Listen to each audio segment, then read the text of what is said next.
सभी मानस प्रेमियों को जय सिया राम। आज हम लोग मानस चर्चा में आगे बढ़ते हुए रामचरितमानस के एक ऐसे पात्र के ऊपर चर्चा करेंगे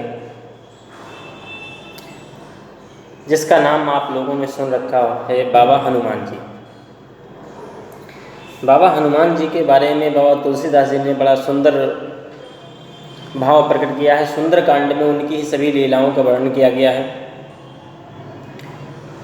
तुलसी बाबा इसमें बताते हैं कि हनुमान जी के चारित्रिक विशेषताएं और उनका जो आत्मबल है, उनके अंदर जो एक मानवता का भाव है और उनके अंदर जो एक सरलता का भाव है, वो एक मनुष्य को अच्छी दिशा देता है। एक दृष्टांत के बारे में हम लोग चर्चा करते हैं मानस के, कि जब सभी वानर लोग लंका जाने के लिए निराश होकर बैठ जाते हैं तो हनुमान जी को जामवंत के द्वारा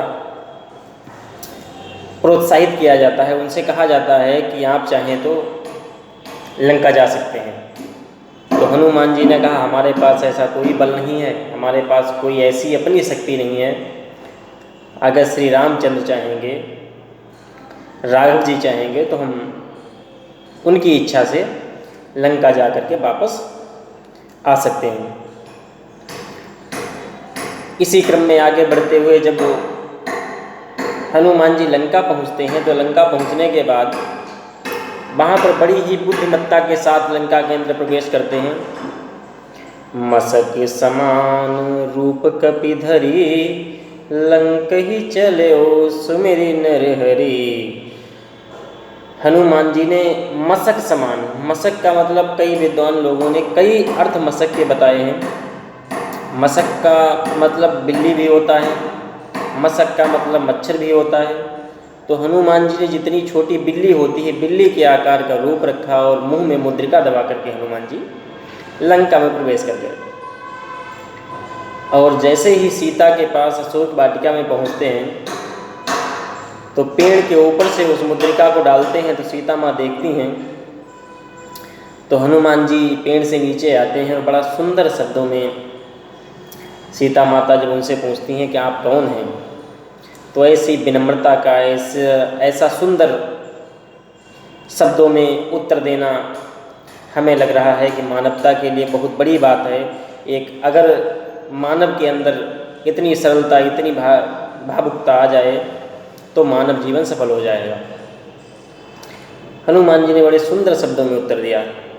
मातु दूत राम दूत मैं, मातु जानकी सत्य शपथ करुणा निधान की। राम दूत मैं, मातु जानकी सत्य शपथ करुणा निधान की। हनुमान जी ने कहा, माता जी मैं रामदूत में, मातु जानकी मैं तो राम का एक दूत हूँ। कितनी विनम्रता है उनके शब्दों में। आप सोच कर देखिए, अगर यहाँ पर कोई मनुष्य होता तो अपने उत्तर को किस तरीके से देता। पीछे आप लोगों ने देखा होगा कि राम की सेना में पदुम 18 जूतब बंदर, 18 पदुम सेना थी। 18 पदुम सेना में से अगर कोई एक व्यक्ति ऐसा चुना जाए जो श्रेष्ठ माना जाए तो उसके अंदर तो थोड़ी अहम की भावना आएगी, लेकिन बाबा तुलसी के अंदर ऐसी भावना, बाबा हनुमान जी के अंदर कोई ऐसी भावना नहीं है। तुलसीदास जी ने ऐसा लिखा है।